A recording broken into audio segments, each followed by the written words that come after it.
चलिए जी, नमस्कार किसान भाइयों, मैं हूँ विकास त्यागी और आज एक वीडियो के अंदर आपका स्वागत करता हूँ जी। आज का जो वीडियो है किसान भाइयों, बेसिकली जो हमारे कद्दू वाले किसान हैं, जो कद्दू की खेती करते हैं, उनके लिए होने वाला है। किसान भाइयों, एक मेरे किसान मित्र हैं, उन्होंने मुझको व्हाट्सएप के ज़रिए मैसेज किया था, बेल का फ़ोटो भी उन्होंने मुझको भेजा था, जो वो कद्दू की खेती करते हैं, बेल का फ़ोटो उन्होंने मुझको भेजा और मैंने वो बेल का फ़ोटो देखा तो उसमें मुझे दिखाई दिया कि बेल मैच्योर हो गई है, बेल बड़ी भी हो रही है, पत्ते भी बढ़िया हो रहे हैं, कोई रोग भी नहीं है। लेकिन फ्लावरिंग और फूल, जो फूल और फ्लावरिंग होती है, जैसे फल और फूल आता है, वो उस पर नहीं चालू हुआ है। तो प्रॉब्लम ये वो यही बोल रहे थे कि विकास भाई पता नहीं क्या हो रहा है, बेल बहुत बढ़िया हो रही है, जैसा आप देख रहे हैं यहाँ पर ये टाइप का ही उसका सिस्टम हो रहा है, बहुत अच्छी तरीके से बेल ग्रो हो रही है। तो किसान भाइयों, होता है कभी-कभी ऐसा हो जाता है कि भाई आपकी बेल अच्छी होगी, सब कुछ हो गया, लेकिन उसपे फ्लावरिंग नहीं आ पा रही, फ्रूटिंग नहीं आ पा रही। तो किसान भाइयों, इसका एक कारण हो जाता है, बहुत बड़ा कारण हो जाता है कि आपकी बेल तो ठीक-ठाक चल रही है, लेकिन उसमें प्रॉपर तरीके से माइक्रो न्यूट्रिएंट्स या खाद्य वगैरह नहीं देते। ज़्यादातर हम क्या काम करते हैं, डीएपी डाल देते हैं ना, यूरिया डाल दिया, डीएपी डाल दिया, तो ये चीज़ डाल दिया तो हम सोचते हैं कि भाई खाद की मात्रा पूरी होगी। तो किसान भाइयों, वहीं पे ही चूक हो जाती है हमारी। जो हमारी बेल वर्गीय फसलें हैं, जो भी हमारी बेल वर्गीय फसलें, मैं कद्दू की बात नहीं कर रहा, मैं खीरे की बात भी कर रहा हूँ। यहाँ पर बेल वर्गीय फसलों में खीरा भी आता है, लौकी भी आती है, कद्दू भी आती है, करेला भी आता है। जो भी हमारी ये फसलें होती है, तो उसमें क्या होता है, उसमें हमको एक अलग से खाद डालना पड़ता है। जैसे ही हम वो खाद डालते हैं, तो बहुत अच्छा करके रिजल्ट देना चालू हो जाता है। देखो, सबसे बड़ी बात मैं आपको एक चीज़ और बता दूँ, जो हमारी बेल वर्गीय फसलें होती है, उसके अंदर हमको 3 पोषक तत्व तो बहुत ज़्यादा ज़रूरी हो जाते हैं देने। एक नाइट्रोजन, दूसरा पोटेशियम और तीसरा फास्फोरस। अगर हम ये तीनों चीज़ देते हैं तो हमें ये प्रॉब्लम आती ही नहीं है बेल के अंदर। प्रॉपर करके बढ़िया फ्लावरिंग होती है, बढ़िया फ्रूटिंग आती है और कोई टेंशन ज़्यादा होती नहीं है। तो किसान भाइयों, अगर ये आपकी प्रॉब्लम है, तो मैं सॉल्यूशन देने की कोशिश करूँगा कि हम कौन-सा खाद लगाएँ बेल के अंदर, बेल वाली फसलों के अंदर, उनकी जड़ों में कौन-सा खाद लगाएँ। तो किसान भाइयों, एक मार्केट में एक खाद आता है बहुत अच्छा करके, आप देखते भी होंगे। एनपीके सीरीज का खाद है जी वो, और वो 50 किलो का कट्टा आता है, 50 किलो का बैग आता है।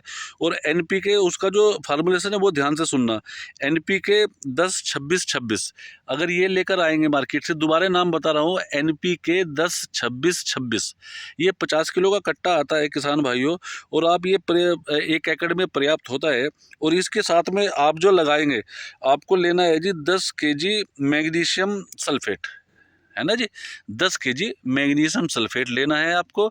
और आपको है ना एनपीके 10-26-26 का एक कट्टा लेना है, 50 किलो वाला, जिसके अंदर एनपीके 10-26-26 में जो मिलेगा, आपको नाइट्रोजन भी मिलेगा, पोटेशियम भी मिलेगा, फास्फोरस भी मिलेगा।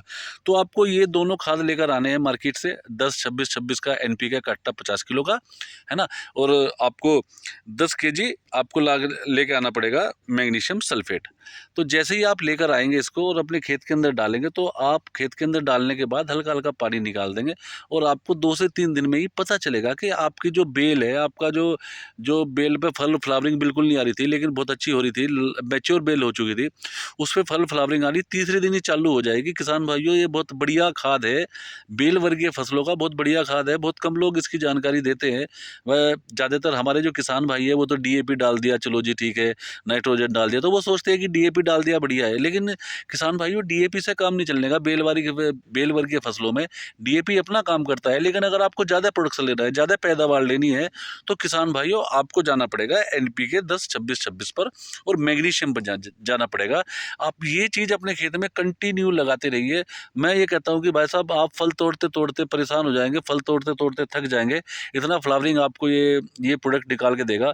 बहुत मेजर प्रोडक्ट है, मैंने कई किसानों को यूज कराया है, बहुत अच्छे इसके हमको रिजल्ट मिलते हैं। क्योंकि मैं जहाँ पर हूँ, आप ये मत सोचना कि मैं खाली एक बेल के पास ही बैठा हूँ। देखो जी, अगर मैं आपको दिखाने की कोशिश करूँ, ये पूरा का पूरा खेत, लगभग 6 बीघे का खेत है जी। और देखो जी, ये बिल्कुल आपका मतलब आपका कद्दू का ही खेत है सारा का सारा। तो इसमें कहीं ना कहीं ये चीज़ें आती है। ऐसा नहीं है कि भाई फ्लावरिंग नहीं आ रही है, किसी बेल में फ्लावरिंग हो रही है, जैसा मैं आपको दिखाने की कोशिश करूँगा, किसी बेल में फ्लावरिंग हो भी रही है थोड़ी बहुत, लेकिन वो उस तरीके से नहीं आ पा रही जिस तरीके से हमको प्रोडक्शन चाहिए, जिस तरीके से हमको पैदावार चाहिए। तो किसान भाइयों, आपकी भी अगर ये प्रॉब्लम है, तो आप बिल्कुल एनपीके 10-26-26 मार्केट से लेकर आइए। प्रति एकड़ एकड़ की डोज उसकी 50 kg का कट्टा है वो 1 एकड़ में पड़ेगा। उसके साथ में आपको दोबारा से मैं बता रहा हूँ 10 kg लगाना है आपको मैग्नीशियम सल्फेट, और आपको ये खाद डाल करके हल्का हल्का पानी देना है। पानी ज़्यादा भराव मत करिए, वाटर मैनेजमेंट का बहुत ज़्यादा ध्यान रखिए। बेल वाली फसलों में खासकर जो बेल वाली फसलें नीचे फैल रही हैं, जैसे कद्दू की ये फसल है नीचे फैली हुई है, तो वाटर मैनेजमेंट का बहुत ज़्यादा ध्यान रखना होता है। तो उम्मीद करता हूँ जो मैंने आपको जानकारी दी अच्छी लगी होगी। अच्छी लगी है तो चैनल को सब्सक्राइब जरूर कीजिए जी, लाइक जरूर कीजिए, शेयर जरूर कीजिए। मिलते हैं जी एक नई वीडियो के साथ। बहुत बहुत धन्यवाद।